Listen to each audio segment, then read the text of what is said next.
What's good? It's Draco Eugene, and I've got another budget build for you today. Today we're going to be focusing on the M4A1. This is budget for an M4. Tasks such as the peacekeeping mission is going to require you to run an M4A1 while it's suppressed. This build is meant to give you the best of both worlds.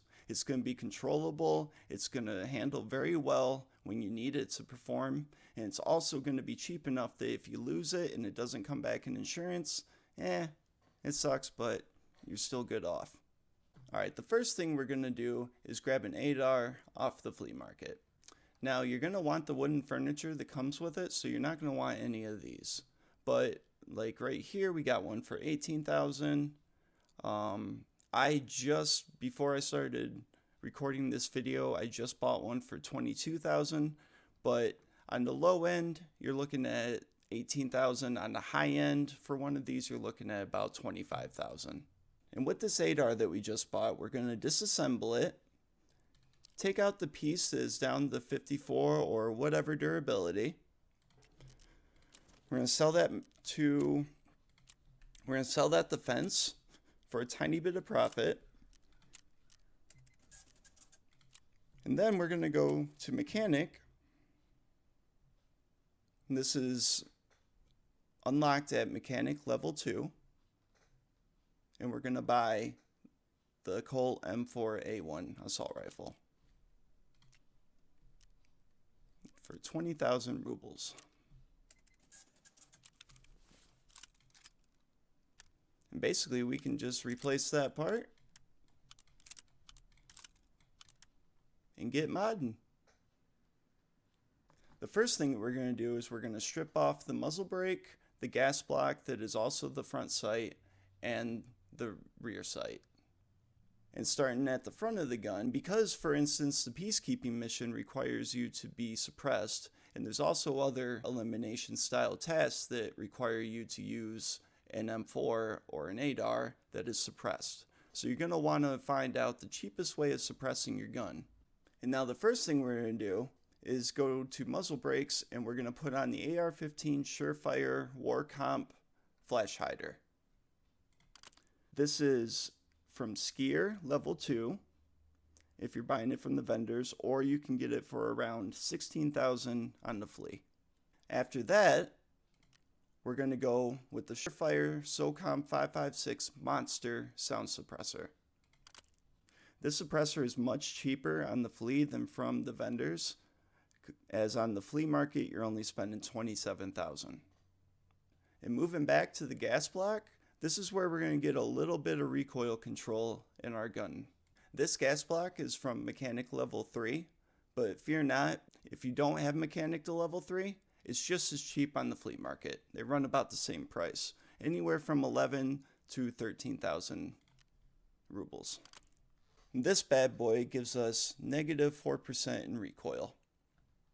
We're going to keep the ADAR charging handle, we're going to keep the buffer tube, we're going to keep the wooden grip and stock combination.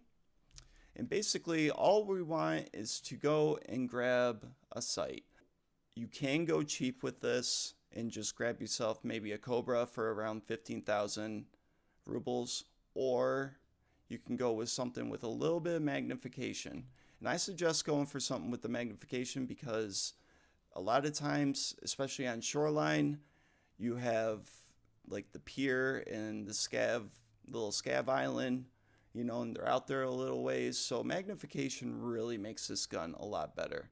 There's a certain scope that you can buy that is relatively cheap. It gives you 1x to 4x magnification. It also has an iron sight on top for close-up engagements. As the ergo isn't going to be the most preferential probably on this gun, that iron sight saves you big if you get into a fight with someone close up. Instead of having to just hip fire, it goes to that iron sight very quickly. And the sight that I'm talking about is the Elcan Spectre DR 1/4x scope. I know that if you have any experience with this scope, the iron sight is not the most clear. I know this, but we're talking about a budget gun. This gives you the most bang for your buck at the least amount of cost. This scope is from Peacekeeper Level 3 for $326, which equates out to 40,098 rubles. You can also purchase it from the flea for about 40,000 rubles up to about 42,000. So it is cheaper to go onto the flea anyway. So if you don't have the vendors, don't worry about it. And for a magazine, we're going to go with the straight O Stanag 30 round magazine. These are from Peacekeeper Level 1 for $20. Now there is 2 more attachments that you can grab for this gun if you find it a little bit sluggish. I really only recommend doing this if you have mechanic level 2, as on the flea market they're way overpriced, and if you get them from mechanic, one is 4,000 rubles, the other one is 2,700. And of course I'm talking about the Magpul M-Bus Gen 2 front flip-up sight. This offers +1 ergo, and you put the one on the back. It's an extra 2 ergo. It does make a little bit of a difference, especially for when you're trying to snap to that iron sight. We're sitting at 71 vertical recoil, 194 horizontal recoil, and then we're looking at 2.18 MOA. Now 71 vertical recoil sounds like a lot, and honestly, if you're looking through the scope at 4 times, yeah, it's going to be all over the place. However, as you can see, when I'm looking through this iron sight,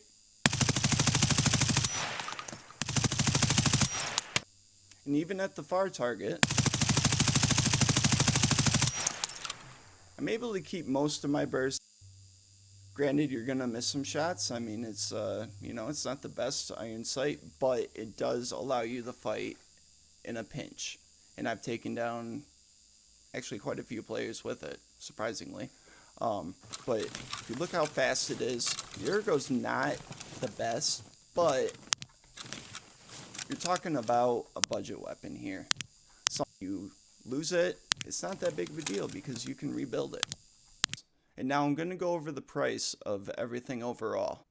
Now with the traders unlocked, you're looking at 143,375 rubles. That's including buying the broken ADAR off the flea market and buying the 20,000 ruble receiver for the M4 from mechanic.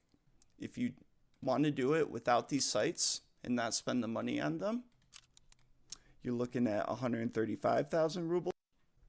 If you already have a busted ADAR sitting in your collection from, say, a scav run, I would collect every ADAR that you can from scav runs, especially for this mission. That way you can take out the receiver and buy the M4 receiver and just replace it.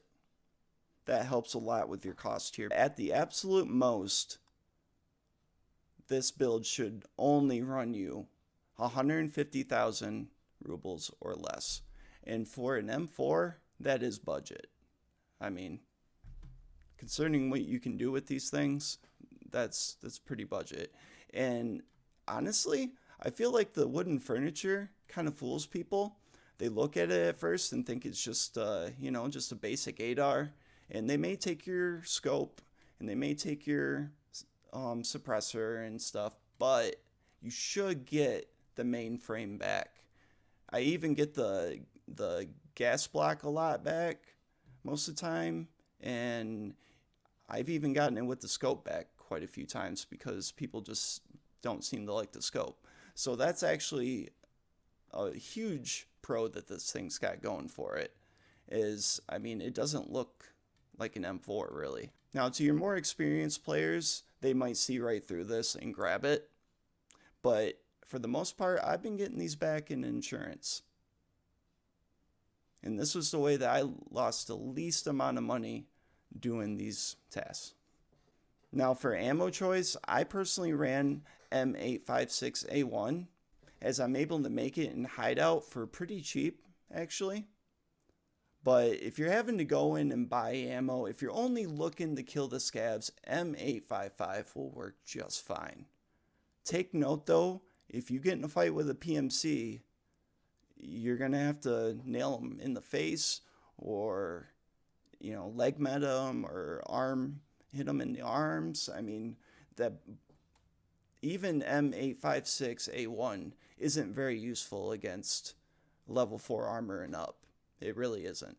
But for scavs, it's just fine. It'll help you get the job done. And if you come up against a PMC, it's going to offer much more penetration percentage than, say, M855. So you're just at more of a advantage there. If you're trying to go for Shooter Born in Heaven or something like that, it's a tracer round, so from far away you can see where your shots are going.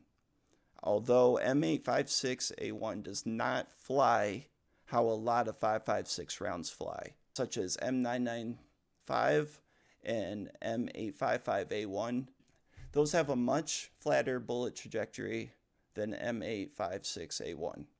M856A1 seems to have quite a bit more bullet drop to it, and doesn't seem to fly as flat through the air. If you're looking for more budget builds, please look back at my AK-74N budget build, as it's truly budget. Not just below meta, but truly budget. So I hope you guys enjoyed. I hope you learned something. Most of all, I hope you enjoyed Tarkov. Give your pets some love. Please consider subscribing, as I'm trying to grow. I just really enjoy, making videos and putting knowledge out there, as I'm a newer player to Tarkov myself. And I'm just trying to, if I figure out something that's nice, I'm going to pass it on to you guys. But please, if you enjoyed it, if you learned something, and have a great day.